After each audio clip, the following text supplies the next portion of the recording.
আসসালামু আলাইকুম এভরিওয়ান। আজকেও আমি একটি বেকারি স্টাইলের কেক তৈরি করব বাসায়।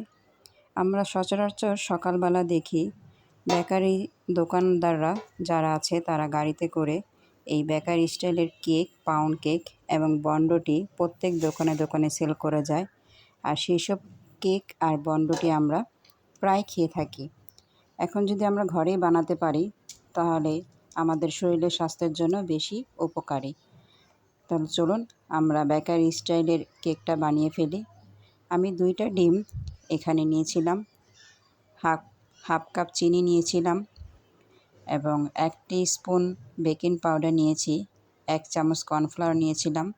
শুকনো উপকরণ ভালো করে মিশিয়ে আমি একটা ব্যাটার তৈরি করে নিয়েছি। দেখতেই পাচ্ছেন আমার ব্যাটারটা কত ঘন হয়েছে। একটা পাউন্ড কেকের জন্য পারফেক্ট একটা ঘন। তো এখন আমি এটাকে ওভেনে দিব 10 মিনিটের জন্য। আমি 10 মিনিটের জন্য প্রিহিট করার জন্য ওভেনটা চালু করে দিয়েছি। এখন একটা শাসলিক দিয়ে আমি এটার ভিতরে যে বাতাসটা আছে সেটা আমি বের করে দিচ্ছি। তারপর আমি কিছু টুটি ফুটি অ্যাড করে দিব। টুটি ফুটিগুলি দিয়ে আমি সুন্দর করে সাজিয়ে দিব। দেখতেই পাচ্ছেন আমি সুন্দর করে সাজিয়ে দিচ্ছি।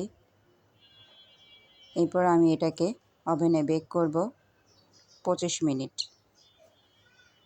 অনেক ওভেনের প্রায় 25 মিনিটও লাগে, 30 মিনিটও লাগে, কারো ওভেনে আবার 40 মিনিটও লাগে। যার যার ওভেনে এক একটা টাইমে এক একটা ভাবে দেওয়া লাগে। তো আমার ওভেনে 25 মিনিটে হয়ে গেছে। তো দেখতেই পাচ্ছেন আমার কেকটা রেডি। তো এখন আমি কিছুক্ষণ ঠান্ডা করে নেব কেকটাকে।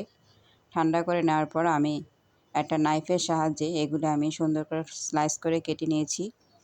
এখানে 15 পিস হয়েছে একটা কেকে।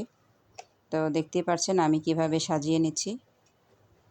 তো আমি এখন সবগুলি সাজিয়ে নেওয়ার পরে আমি র্যাপিং পেপার দিয়ে ভালো করে পেঁচিয়ে আমি রেখে দিব, যাতে এগুলি নষ্ট না হয়ে যায়।